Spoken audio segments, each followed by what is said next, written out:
நம்ம விட்டு மரத்தில் அடித்த புளி இப்படி ஊற்றாச்சு.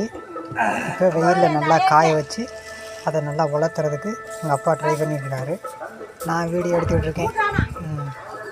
இப்படி நல்லா காயதுக்கப்புறம் அதில் இருக்கிற கொட்டையெல்லாம் எடுத்துகிட்டு குழம்புக்கு சமையலுக்கு பயன்படுத்துவோம் நாங்கள்.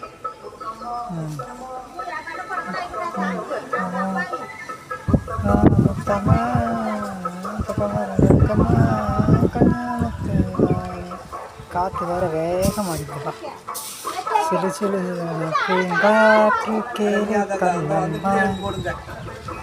துணி வேறு காய வச்சு போட்டிருந்தேன், காய்ஞ்சிருச்சுன்னு நினைக்கிறேன். எடுத்து பார்த்து போட்டுட்டு 2-3 நாள் ஆயிடுச்சு. நம்ம வீட்டில் தண்ணி வந்து இறக்காத வச்சு பயன்படுத்திக்கிட்டு இருக்கிறோம்.